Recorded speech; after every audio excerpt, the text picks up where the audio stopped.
Mwaramutse uyu munsi ndashaka mvuge nanone ni umunsi wo kuvuga ku mafaranga, ku bukungu bw'umuryango. Ndashaka kugira vuba kugira ngo video ize kuba ngufi. Umuti wa mbere rero w'indwara y'ubukene. Ubukene ni indwara, ni indwara bivuga muri ubwo buryo ko ari indwara, ariko ubukene ni icyago, ubukene ni ikintu kibi gikwiye gushakirwa umuti. Rero umunsi ndibuvuga kuri uyu munsi, ni iki ngiki: jya ukora cyane, wirinde ubunebwe n'ubwibone. Hari igihe abantu bakena cyane bitewe n'uko ari abanebwe. Icya kabiri, bitewe n'ubunebwe bitewe n'ubwibone busuzugura akazi. Ntabwo mvuze ko ubukene buterwa n'ibyo byonyine gusa, ariko iki nacyo kiri mu bintu bitera ubunebwe, kandi Bibiliya ifite icyo bivugaho. Rero ntatinze turaza gusoma muri Matayo 25:26 haranditse ngo: ariko shebuja aramusubiza ati, wa mugaragu mubi we, wa munyabute we, ko wari uzi ko nsaruraho ntabibye, munika ibyo ntagosoye. N'andi magambo akurikiraho. Uyu ni wa mugani w'abagaragu batatu bahawe itaranto. Umwe yahawe 5, undi ahabwa 2, undi ahabwa 1. Abahawe 5 n'ebyiri barazikoreshereza ibyara izindi, ariko uwahawe 1 we ngo yaragiye arayitaba. Noneho shebuja yaramubwiye ati, wa mugaragu mubi we, wa munyabute we. Uyu mugabo yari afite mu bibi yari afite harimo n'ikibi cyo kuba umunyabute. Rero iyo usomye mu Migani 18:9 ho haranditse ngo: ugira ubute ku murimo we aba ameze nk'umuvandimwe w'umurimbuzi. Iri jambo narisomye numva ndikanze, bituma nanga ubute cyane, numva narabwanze ku rugero ruri hejuru. Donc ngo ugira ubute ku murimo we aba ameze nk'umuvandimwe w'umurimbuzi. Donc umunyabute ni nk'umuvandimwe w'umurimbuzi. Iri jambo ntekereza ko rikomeye cyane. Rero nk'uko nabivuze, Imana yanga ubunebwe ku rwego rwo hejuru, kandi nibwo ntandaro yo gukena nigeze kubivuga. Iyo usomye nanone mu Migani igice cya 6 umurongo wa 6 kugeza kwa 11 naho haranditse ngo: ndifuza ko iyi mirongo iza kubagirira akamaro. Umunsi nshaka kuvuga kuno mirongo ya Bibiliya itwereka ko dukwiye gukorana umwete. Wa munyabute we, sanga ikimonyo witegereze uko kigenza, kandi ugire ubwenge. N'andi magambo tugiye kwigira ku kimonyo. Ntikigira umutware cyangwa ntikigira igisonga cyangwa shebuja, ariko gihunika ibiryo byacyo muki, kandi mu isarura kikishakira ibigitunga. Mu yandi magambo, ntabwo gifite umuntu cyerekera ngo bigenze ubigenze gutya, ariko gikora ibikwiriye, kizi kwiteganyiriza ahazaza, kigateganya mu ibihe bizaba bikomeye, kigateganya ngo ngomba kuzaba mfite ibintunga muri ibyo bihe bizaba bikomeye. Umurongo wa 9: uzasinzira ugeze ryari, wa munyabute we? Uzakanguka ryari? Ibitotsi, kuryamira cyangwa se kurangara umuntu hibereye mu bindi bimurangaje atari gukora. Utihenga nsinzire gato, nihweture kanzinya, kandi nipfunyapfunye nsinzire. Nuko ubukene buzakugeraho nk'umwambuzi, n'ubutindi bugutere nk'ingabo. Ibi nibyo navuze. Kudakorana umwete, kuba umunebwe, buri mu bintu bitera ubukene bukabije. Ari nayo mpamvu umuntu akwiye kubirwanya cyane.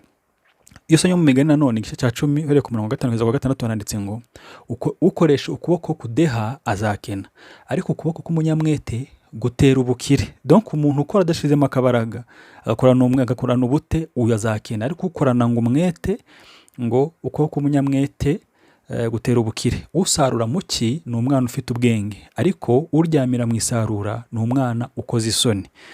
Aya ni amagambo nayo meza cyane. Rero niba ubona ibyo nkora, ibyo nigisha bikugirira akamaro, nagusaba ukora subscribe, kandi unyemereye wakanabwira na bagenzi bawe bakora subscribe, ukajya basangiza aya mavideo. Ngambiye gukora amavideo afasha, yigisha, yagufasha ku buzima bwa buri munsi. Mu by'ubuzima bwawe nigisha kuko ushobora kubona amafaranga ugakira, ariko iyo udafite agakiza nanone byose ni impfabusa. Nijye nigisha ku by'agakiza kugira ngo ugire ubugingo buhoraho. Nyigisha iby'umwuka, kandi kugira n'ubundi gukira. Donc nari mvuze gukira udafite agakiza, ibyo n'ubundi ntacyo byakumarira. Ni bya bindi Yesu yavuze ngo waguha iby'isi byose akwambura ubugingo, byakumarira iki? Rero nanone gukira n'ubundi urwaye indwara, kunyamvuga n'uburyo ko umuntu akwiye kwirinda indwara zo mu mutwe n'izo mu mubiri. Mbese muri make kwita ku buzima bwawe bwo mu mutwe n'ubuzima bwo mu mubiri, nacyo n'ikindi kintu umuntu ni ikindi kintu nigisha cyakugirira akamaro. Nkavuga ku by'umuryango nanone, ushobora kuba umeze neza mu bindi, ufite amafaranga kandi uri umuntu usenga, ariko urugo rutameze neza, urwo rugo rwafekita izindi domene z'ubuzima bwawe. Ikindi cya gatatu ni uko mvuga ku mafaranga, izindi domene zishobora kuba zimeze neza ariko ubukene nabwo ukenye nabyo bikakugiraho ingaruka mu zindi domene zose z'ubuzima. Ikindi ni ukuvuga tuvuga no mu gukorera mu muhamagaro, kuko ari Imana iba yarakuremeye, hari icyo Imana yakuremeye gukora, ugomba gukora, kandi iyo ukoze ibihuye n'ibyo ugakora ibyo Imana ishaka gukora, nawe biranakunezeza. Rero ukore subscribe, usangize abandi iyi video, bakore subscribe, kuko ibyo nigisha ngamije kwigisha ibyabagirira akamaro, ibyagirira akamaro umuntu. Yego, reka dukomeze noneho Imigani 12 nanone 11 n'umurongo 26 haranditse ngo, uhinga umurima we asanzuye azabona ibyo kurya bimuhagije, ariko ukurikirana ibitagira umumaro ntabwo agira umutima. Mbese muri make, umuntu ukora agakoresha imbaraga ze, akajya muri business ze, agakora agashiramo umwete, uwo muntu azabona ibyo kurya bimuhagije. 27 umunyabute ntahigura umuhigo we, ariko umwete w'umuntu umugirira akamaro. Nayo n'amagambo meza. Mu Migani nanone 19 umurongo 15 no mu Migani 20 umurongo wa 4 no 13 haranditse ngo, ubute butera gusinzira ubuticura, kandi uwinaniwe arananuka. Izindi ngaruka z'ubute, iyo yanze gukora, ahura n'ibibazo by'ubukene bikabije. Ngo nzarimirana umunyabute ntiyihingira atinya imbeho, nicyo gituma mu isarura azasabiriza kandi ntagire icyo abona. Mu yandi magambo, hari igihe uhura n'ibirusha, ama obstacle akomeye mu byo uri gukora, cyangwa se nk'uko watanze urugero rw'imbeho, cyangwa se ari mu bihe bibi by'ikirere, donc umuntu akitwaza impamvu afite kugira ngo adakoresha umwete. Muri make, nta mpamvu n'imwe ukwiye gutanga yakubuza gukora. Gukorana umwete ni ikintu cy'ingenzi cyane kugira ngo utere imbere, uteze imbere umuryango wawe, ubone ikiwutunga, kandi usagurire n'abazagukomokaho. 13 ntukunde kuryamira kugira ngo utazakena, kanguka ube maso kandi uzahaga ibyo kurya. Imigani 22 umurongo wa 13 na 29 naho haranditse ngo, umunyabute arahwaganya ati, hanze hari intare, nasohoka yanyicira mu nzira. Donc umuntu udakunda gukora aba afite impamvu ituma adakora. Donc igihe cyose ufite excuse, ufite impamvu ituma udakora n'umwete, ibyo bituma uguma muri bwa bunebwe, kandi ubwo bunebwe bukazakomeza guteza ubukene. Hari umuntu w'umunyamwete mu byo akora ubonye, bene uwo azaba imbere ku mwami, ntazakorera bagufi.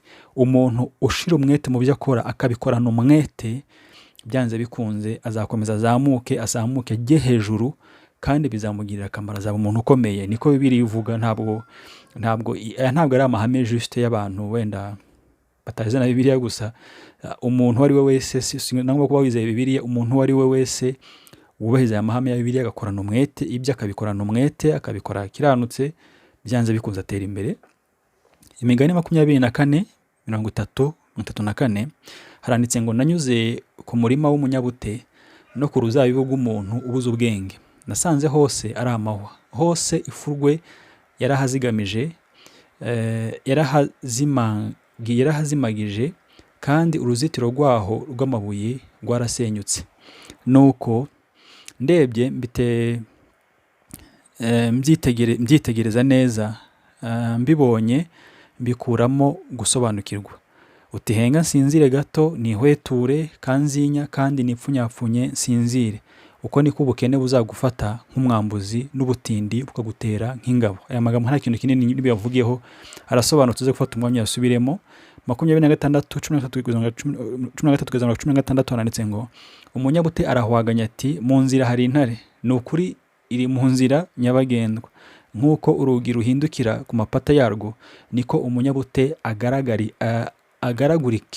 agaragurika ku buriri bwe. Umunyabute akora ku mbehe, akananirwa kwitamika. Umunyabute yibwira ko ari umunyabwenge kurusha abantu 7 basubizanya impamvu. Rero hari igihe umuntu aba afite impamvu zituma akomeza kuba umunyabute. Igihe cyose ugifite izo mpamvu bizatuma ukomeza kuba umunyabute, yego, ariko bizakugumiza mu bukene, kuko bitwereka ko bimwe mu bituma umuntu aguma mu bukene bukabije ni ukuba umunyabute, ni ukudashaka gukora kandi bakorana umwete. Imigani 27, 23 kugeza kuri 24 haranditse ngo gira umwete wo kumenya uko imikumbi yawe imeze, kandi ufate neza amashyo yawe, kuko ubukungu budahoraho iteka, ingoma nayo idahoranwa ibihe byose. Mu yandi magambo, ite kuri business zawe, uzikurikirane, umenye, genda ukurikirana, umenye uko ibintu bimeze kugira ngo utazahomba. Rero ndashaka gusoreza kuri iki gice cy'imigani 31, uhereye ku murongo wa 13 kugeza 31. Hari amagambo y'umugore mwiza, umugore w'icyitegererezo, umugore uri exemplaire. Ariko aya magambo jye nyasoma nabonaga atavuga umugore gusa, kuko ni umugore w'intwari, ni umugore ukorana ubutwari bwinshi. Nabonaga wamwigana, uwakora nkawe nawe yagera ku byiza. Ndi gusoma rero iki gice nasanze uwo mugore yari afite business zigeze muri 6 zirenga.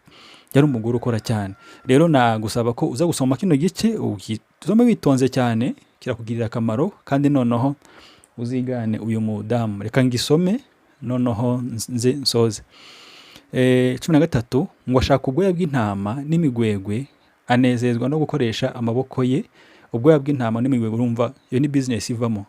14 ameze nk'inkuge z'abagenza, azana ibyo kurya bye abikura kure. Iyo ni indi business. Navuze ko nabonye mu business zigeze muri iyo ni indi business. Urabona ukuntu akora ingendo ashakisha ajya mu bucuruzi. 15 abyuka kare butaracya, akagaburira abo mu rugo, agategeka abajabe imirimo ibakwiriye. Donc n'umuntu wita ku rugo rwe, nubwo akora muri business, ntibivuze ko ibyo urugo rwe atabyitaho. 16 yitegereza umurima akawugura, awutezamo urutoki mu by'inyungu ivuye mu maboko ye. Iyi ni indi nayo business, ni n'umuhinzi, kandi urabona ko ntahingira kurya gusa, ahubwo ahinga agamije ubucuruzi. 17 akenyerana imbaraga, agakomeza amaboko ye, abona yuko ibyo akora bimufitiye akamaro, kandi nijoro itabaza rye ntirizima. Afatisha ukuboko urumambo ruriho impamba, intoki ze zigafata igiti ahotoza. Aramburira abakene ibiganza, kandi indushyi akazitiza amaboko. Yibohera ibirago, dore indi business, ngo by'ibisuna. Imyambaro ye ni imyenda y'ibitare byiza n'imihengeri. Aboha imyambaro akayigura, agurira abagenza imikandara. Sinzi, ngira ngo murabona uyu mudamu ukuntu akora. Iki gice uza gikomeza gisome, ariko kikubera isomo.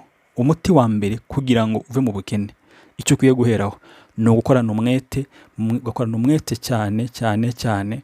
Ibindi tuzakomeza tubiganireho, kuko kuri ino ngingo ibitabo byinshi bivugaho ibintu byinshi, inzira umuntu yanyuramo kugira ngo yiteze imbere. Twabonyemo byinshi, si utahasoza ushobora gukora ibintu byinshi bishoboka kugira ngo bivane mu bibazo by'ubukene. Rero Imana iguhe umugisha, ugire umunsi mwiza.